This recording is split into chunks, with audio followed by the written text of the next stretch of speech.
Hey guys, did you miss me? Welcome back, and if you're new, welcome to my channel. I know I've been gone for quite some time and I apologize about that. I have been dealing with a lot of stuff and so I have been MIA from here, so I apologize. I am going to try to show my channel a little bit more love and a little bit more pizzazz. For today's video, I actually wanted to try something a little different. I know I attempted to try a makeup tutorial quite some time ago and it wasn't too bad. I recently started doing more makeup and I've completely fallen in love with it. So I wanted to take you guys on my journey and take you guys with me as I learn and grow in makeup. And at the same time, I also wanted to tell you guys about a little true crime story that I've been a little bit obsessed with. Kind of like a get ready with me and true crime. I got the idea from one of my favorite YouTubers. Her name is Bailey Sarian. She is my idol and she's my inspiration because first of all, I never thought that other people out there were so into true crime like I was. I always thought that I was cuckoo in the head because I was so obsessed with true crime and I was always talking about true crime and basically annoying everybody in my life with true crime. So I don't know why I didn't think of this before, but when I found Bailey's page, she inspired me in such a way that I'm like, I gotta give it a try. So here I am. So with that being said, let's go ahead and get started with today's video.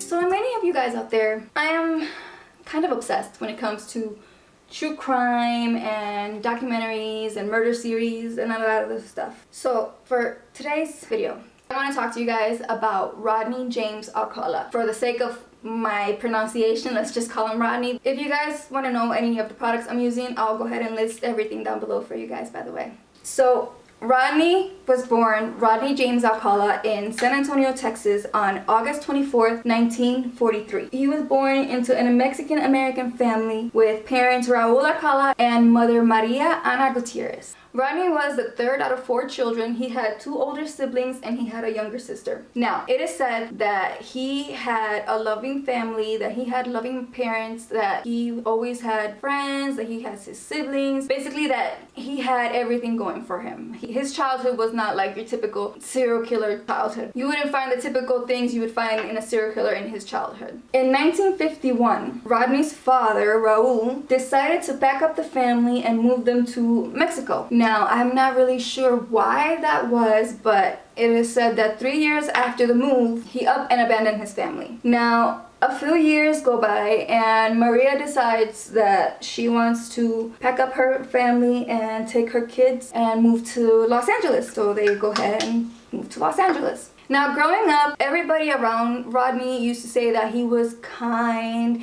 that he was respectful, he was a highly intelligent boy, and he pretty much really had everything going for him. Now, when Rodney was 17 years old, he decided to join the army. A few years go by and Rodney actually ends up getting diagnosed with antisocial personality disorder by the military psychiatrist and gets discharged on medical grounds after suffering from a nervous breakdown in 1964. So in 1968, Rodney decides to lure this 8-year-old girl back to his home. While this is happening, a standby witness actually notices and says, notices that doesn't look right. He's luring a child back to his home. So he calls police and tells police that he saw this guy trying to lure this child back to his home. So when police get to Rodney's house, they knock on the door and they tell him that he has 5 seconds to open the door. He peeks through the window and they notice that he's not wearing any clothes and he tells them, oh, just give me a minute, I was in the shower. So the police give him 3 seconds and then break the door down. Once they break the door down, that's when they realize that the little girl is lying on the floor in front of them towards the kitchen area in a pool of blood, and she had been brutally raped and beaten with a steel bar, but was still alive. So when they noticed that she was still alive, that's when they rushed to help her, but unfortunately that's when Rodney ran out the back and managed to escape. When Rodney escaped, he actually managed to leave the state and went to New York, and that's when he enrolled in NYU Film School, where he actually managed to study under film director Roman Polanski. A few years go by and he is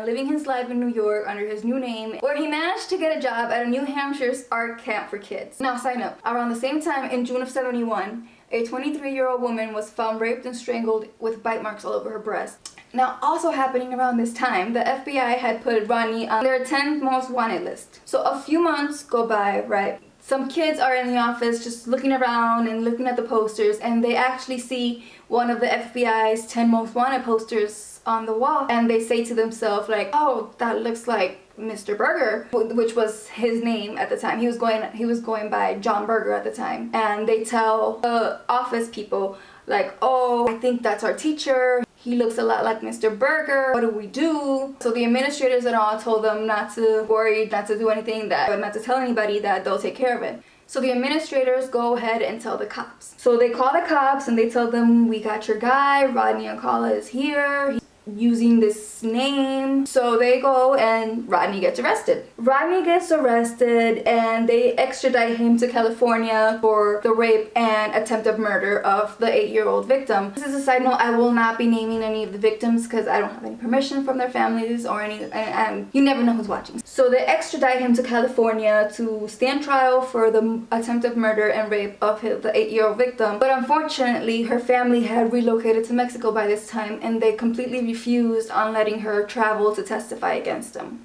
So because of this, prosecutors were unable to convict them of the rape and attempted murder without the prime witness. So prosecutors had no choice but allow him to take a plea deal to a lesser charge of assault and child molestation. He ended up getting 1 year to life indeterminate sentence, which means it's always sliding. So what that means is that the parole board has more flexibility determining whether he is rehabilitated or not. So because of this, Rodney only ended up serving 34 months in prison and then was released on parole for good behavior, which was BS if you ask me. But get this, not even 2 months after being let out, he gets caught smoking weed with a 13-year-old and gets arrested again. But this time, they give him 2.5 years. So 2.5 years later, in June of 1977, Rodney gets released from prison. And for some reason, they give him permission to go on vacation. So Rodney takes this opportunity and takes off to New York. Side note, around this same time in New York, the serial killer Son of Sam was running rampant and causing mayhem. Now, July 13th and July 14th of 1977, there was a huge blackout in New York. During this blackout, an heiress goes missing. Now, in November of this same year, an 18-year-old girl was found off to the side of the road in Franklin Canyon Road, bent over, half naked, raped, and murdered. Nobody knew what happened. Nobody had any suspects. They had no clues. They had no evidence. They had nothing. The case went cold. Now, a month later, a 27-year-old was found in her home, raped and murdered, and also eventually the case went cold as well. So it's 1968. Rodney's back in LA, and he manages to get a job with LA Times for a short time as a typesetter. During this time, he convinced hundreds and hundreds of people that he was a professional photographer and that if they wanted him to take professional pictures of them, he would go around just randomly taking pictures of people and just like go around work showing off some of his photography and some of his work. And a lot of his co-workers just thought he was weird. Now, around the same time, Rodney was actually interviewed by the Hill Strangler Task Force, but was ruled out as the Hillside Strangler, but was also arrested at the same time for a small possession of marijuana. In 1967, after Rodney got released, he actually managed to enter the dating game. That's exactly what it was called, the dating game, where he was introduced as a successful photographer that you might find either skydiving or motorcycling.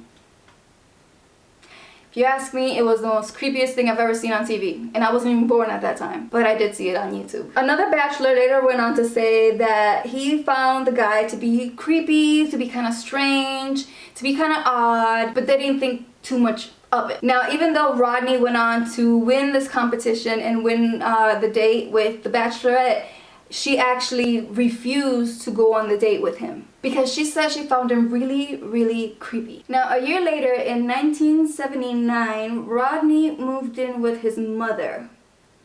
He was living with his mother by this point, and by this point in his life, Rodney had already been on the FBI's 10th most wanted list. He had already served 34 months in prison for the attack of the 8-year-old girl. He had already served 2.5 years in prison for trying to provide a minor with marijuana, and he was still out and free. Can somebody please explain to me why this man was still out and free after all this crap was already on his record? This guy was a sick, sick bastard. June 20, 1979, Rodney drives down to Huntington Beach, where he ends up talking to multiple girls on the beach and taking pictures of multiple people on the beach. So a little later, Rodney notices two 12-year-old girls walking on the beach and decides to go up to them and talk to them and take their pictures. But when one of the moms walks over, he puts his head down and just takes off. So later that day, one of the girls had to be at a dance class. So she told her friend, and her friend told her to go to her house, grab her bike, and take her bike and do not stop. So that's what she did. She went back to her friend's house, grabbed her friend's bike, and she started riding her bike to her class. So it hits 5 o'clock, and the other little girl gets a phone call from her friend's brother asking if her sister is still there, if she hasn't left yet, she hasn't made it to her class yet. She tells her no, she's already gone, she's left, she's not here. So everybody starts to wonder, where is she? There's no bike, there's no trace of her, there's nothing, she's just vanished. So after that, authorities grab a sketch artist and they take him to the previous 12-year-old girl so that she could describe the man that was talking to them and taking pictures of him. So the girl describes the man down to the curly hair, and once she's done, she says, yep, that's him, that's the guy that was talking to us, that's the guy that was taking pictures of us, that's him. So once the sketch is released, Rodney's PO sees the sketch and he realizes like, oh, this looks like my guy. So on July 24th, 1979, Rodney Alcala gets arrested at his mom's house and get held without bail. So once police arrest him, they get a warrant, they go search his mom's property. Once inside the mom's house, they notice a small receipt laying on top of a dresser just in plain sight, and it was a receipt for a storage unit in Seattle. So even though they weren't allowed to touch it because it wasn't part of the warrant itself, they go ahead and write down the information for the storage. So while in prison, Rodney actually gets a visit from one of his sisters, and during this visit, police actually overhear telling his sister, quote, "It's a good thing they don't know about the storage locker," end quote. Now when police get to the storage locker and they manage to get inside, they found a whole treasure trove of evidence. It broke the case wide open, let me tell you. They found earrings, they found thousands of pictures of different victims. They found a bunch of souvenirs, including a pair of gold earrings that were later identified to be the earrings that 12-year-old victim was wearing the day she disappeared. Now, during this entire time, Rodney still claims that he's innocent, that he didn't do it, that he's innocent, but all the evidence just keeps piling up against him. So on May 8th of 1980, Rodney Alcala was tried and convicted and sentenced to death for the murder of the 12-year-old victim. And you would think that would be the end of the story. But no, it does not end there, because this sick bastard got away with so much crap. Like, you would think he would have been locked up after his first victim, after the first 8-year-old victim. But no, he was let out, and once again let out. In 1984, hold on, this is kind of getting difficult. In 1984, the verdict was overturned by the California Supreme Court because their jurors claimed that they were misinformed of his prior sex crimes. So in 1986, exactly 7 years to the day of the 12-year-old's kidnapping, a second trial was held, and a second jury convicted and sentenced Rodney to death. He's sentenced to death, right? Case closed. No. Unfortunately for these families, this case really bugs me to no end, because the fact that he got away, this was so unnecessary. It all could have been prevented with the first victim. That's not the end of it. In 2001, Rodney's death penalty was once again overturned. Twice he was convicted to death. Twice his conviction was reversed on appeal. Now the main reason was an effective assistance of counsel claim, which means that his attorney had not put forth a strong enough defense on his behalf, which is complete BS if you ask me. So in 2003, while preparing everything for his third trial, California investigators discovered that Rodney's DNA sample matched semen left at another rape and murder scene of 2 other women in LA. And on top of that, additional evidence of a cold case, DNA match in 2004, led to Rodney's indictment of the additional murders of 4 other women. So because of this, prosecutors decided to enter a motion so they could join the 12-year-old's murder case with the 4 newly discovered victim cases. And in 2006, the California Supreme Court ruled in the prosecutor's favor. So in 2010, Rodney Alcala stood trial for all 5 counts of murder. For this third trial though, this sick individual decided he was going to represent himself. Yeah, that's right. He decided he was going to be his own attorney. He actually took the stand in his defense, asking himself questions and answering them in a different tone of voice. So because of this, Rodney got to co-exam the witnesses. And of course, being the sick individual he is, he decided to question the 12-year-old victim's mother. And even had the audacity to argue with her. This guy is some special type of fucked up, if you ask me, because no, Rodney, no. Now, Rodney had just one witness. There was only one witness for the defense, and it was a paid psychiatrist that actually tried to testify that Rodney suffered from borderline personality disorder, and that was why he couldn't explain having any memories or remembering committing any of the killings. Now, the prosecutor argued that Rodney was a sexual predator who knew exactly what he was doing and was enjoying it, which he was a very, very intelligent man. He knew what he was doing. He knew exactly what he was doing. There's no doubt about that. Now, during the penalty phase of the trial, prosecutors called a surprise witness, and this surprise witness was no other than Rodney's very first known victim, the 8-year-old that he brutally raped and beat back in '68. So in March of 2010, Rodney Alcala was once again sentenced to death for the 3rd time and hopefully the final time. And in 2012, he was actually extradited to New York, where he pled guilty to the murders of 2 other women in New York.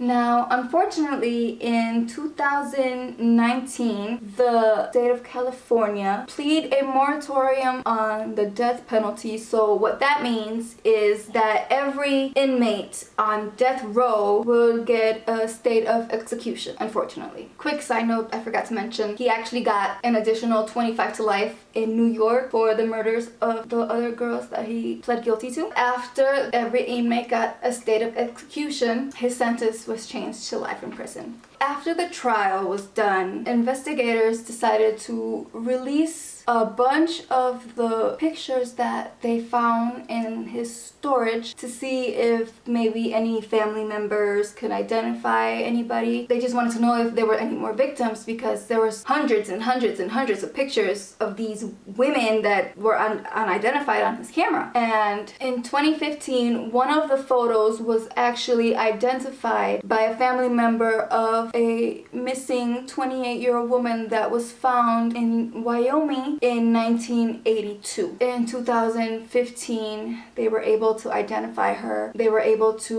locate her family and let them know what became of their loved one that was missing for so many years. Now, police decided not to charge Rodney with the murder of the woman they found in Wyoming, just because he was already pretty old by the time they got to him and he was not able to travel. So they decided that the best place for him was literally the place where he is. As of today, Rodney remains in prison. He will remain in prison until the day of his death, which honestly, I don't think it'll be too far away. Unfortunately, there's not much more information I can find about this case. As of right now, he's still in prison, and the remaining of females in the photo still remained unidentified. One second. Unfortunately, we'll never know the exact number of victims he actually had. This brings us to the end of my video. I know it was probably not my best work. Bear with me, it was just my first attempt. I really hope that you guys enjoyed this little video and that you guys like and subscribe to my channel. And I hope to see you all in my next video. Bye.